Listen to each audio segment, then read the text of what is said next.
Zahnkrone, wie ist eigentlich der Ablauf? Mein Name ist Dr. Christina Kruse und genau das würde ich gerne heute mit euch klären. Also bis gleich, bleibt dran.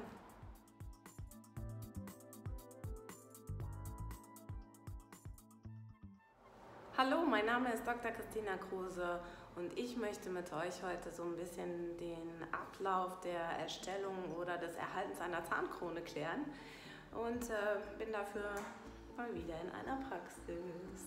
Also, ja, für das Erstellen einer Zahnkrone sind, je nachdem, was ihr euch für ein Material ausgesucht habt, sind so 1 bis 4 Termine notwendig. Also es differiert tatsächlich extrem.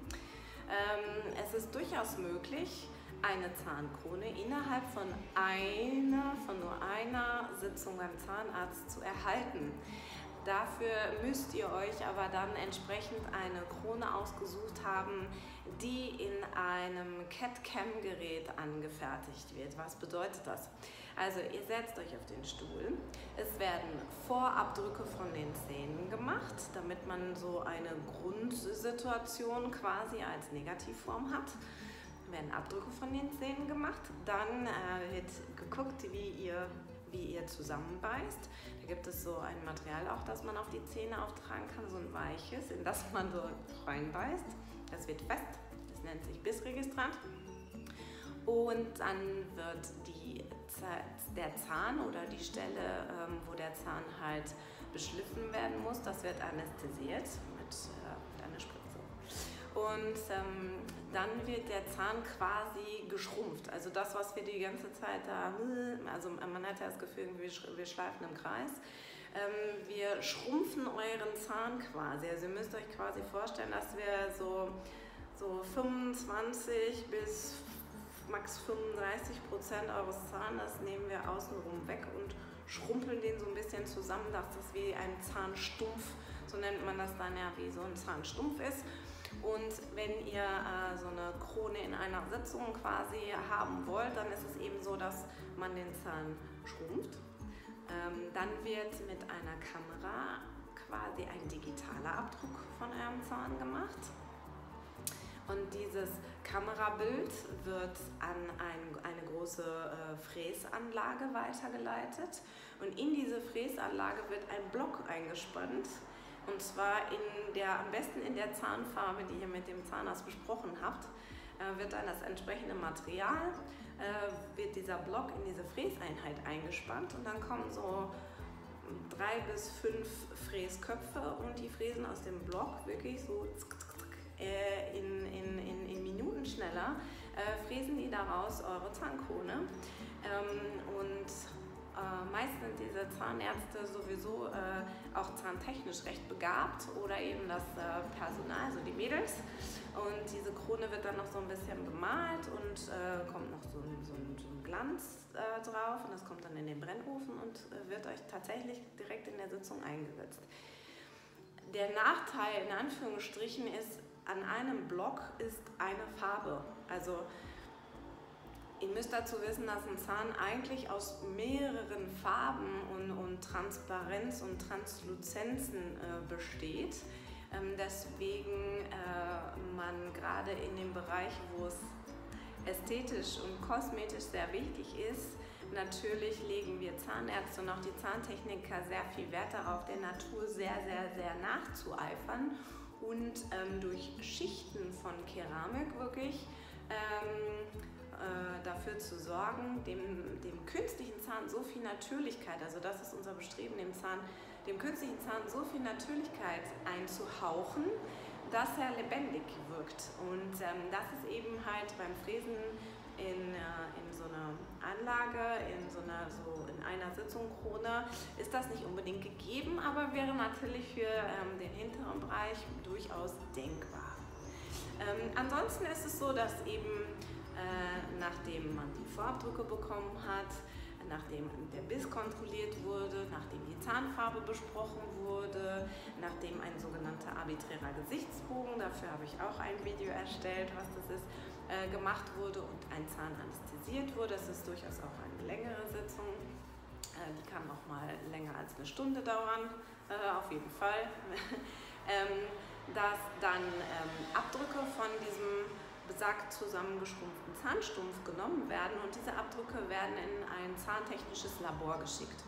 Und dieses zahntechnische Labor arbeitet dann auf euren Zahnmodellen und arbeitet dann entsprechend eure Zahnkrone aus. Das heißt, erster Termin ist weg, um den Zahn vorzubereiten, überhaupt, dass er eine Krone bekommen kann, und ihr verlasst die Praxis aber mit einer provisorischen Zahnkrone. Die besteht aus Kunststoff und wird mit provisorischem Zement auf den Zahnstumpf aufgesetzt.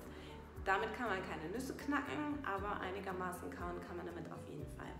Manchmal haben die Patienten danach so ein bisschen Hals-Kalt-Beschwerden, aber das geht irgendwann tatsächlich auch einfach wieder vorbei. Der Zahn ist halt tatsächlich ein bisschen empfindlich. Es ist einfach so, es lässt sich nicht vermeiden. In der zweiten Sitzung ist es dann so, dass man entweder dann schon die fertige Krone bekommt oder aufgrund der Tatsache, weil die Situation im Mund ein bisschen schwierig ist oder der Biss vielleicht nicht 0815 der Norm entsprechend oder es war schwierig an ein paar Stellen genau den Rand zu beschleifen, dass man dann erstmal nur so eine Art Käppchen bekommt als Zahnarzt und dieses Käppchen auf den Zahnstumpf aufsetzt, um zu kontrollieren, ob die Grenze, die ich mit dem Bohrer beschliffen habe, auch der Grenze von dem Käppchen entspricht. Denn ich möchte natürlich nicht, wenn ich später die fertige Krone auf den Zahn aufsetze, möchte ich ja nicht, dass ein Spalt zwischen Kronenrand und Zahn besteht, weil in diesen Spalt können sich ja auch wieder Bakterien reinsetzen. Nachdem also dieses Käppchen anprobiert und dann gegebenenfalls für gut befunden wurde, wird dieses Käppchen mit euren Zahnmodellen wieder ins Labor geschickt und ihr bekommt auf euren Zahnstumpf wieder das Provisorium aufgesetzt. Als Tipp übrigens, wenn Provisorien mal rausfallen, und das machen die sehr gerne, wenn kein Zahnarzt in der Nähe ist oder der schon zu hat, immer geht Zahnpasta, immer geht Kaugummi und was auf jeden Fall auch immer geht, ist, nicht lachen, aber Prothesenkleber. Also falls euch mal so ein Ding rausfällt, Prothesenkleber, Kaugummi oder Zahnpasta in diese provisorische Krone rein und erstmal wieder draufsetzen. Das hilft euch erstmal für eine Weile oder bis zum nächsten Tag. Ja, ansonsten halt in Sitzung 3 gibt es dann die Möglichkeit auch wieder, fertige Krone, sieht schön aus, alles stimmt. Also alles stimmt heißt, man kann damit beißen, die Ränder stimmen, die Kontaktpunkte zu dem Zahn davor und dahinter sind gut, ausreichend, schön stramm, aber ohne dass es euch zu sehr drückt. Ihr könnt gut zusammenbeißen, die beschliffenen Ränder und Kronenränder, das stimmt alles super, alles ist tipptopp und vor allen Dingen die Zahnfarbe gefällt euch, dann kann man es natürlich einsetzen. Oder aber in Termin Nummer 3 wird eine sogenannte Rohbrand-Anprobe gemacht. Bei dieser Rohbrand-Anprobe ist es so, ich glaube, das war gerade meine Schwester, hallo. Bei der Rohbrand-Anprobe ist es so, dass schon die Keramik auf der Krone aufsitzt und aufgebrannt ist, aber die ist noch ganz rau. Deswegen Rohbrand, die ist noch ganz rau. Man setzt dann die Zahnkrone, wie gesagt, provisorische Krone raus, Zahnkrone mit Rohbrand in den Mund rein und kann dann nochmal wirklich so die Feinheiten, ne? Also wie klappt das mit dem Knirschen und mit dem Kauen und fühlt Patient sich wohl und dann guckt man ja immer mit diesem bunten Papier, das kennt ihr bestimmt, ne? Dass man immer so klappern und knirschen muss und sowas. Das testen wir dann alles aus. Und wenn die Kontaktpunkte auf dieser roh gebrannten Krone uns gefallen und ihr auch zufrieden seid, dann wird diese roh gebrannte Krone nochmal ins Labor geschickt und ihr bekommt eure provisorische Krone, damit der Zahntechniker den Glanzbrand, weil der Glanzbrand ist wie so die Versiegelung von dieser ganzen Keramik. Ne? Also es ist natürlich immer das fantastischste Ergebnis, ist natürlich immer, wenn man wirklich die Krone einsetzt, der Patient beißt zu, sagt toll, super, man muss nichts mehr schleifen, nichts mehr machen, nichts mehr tun.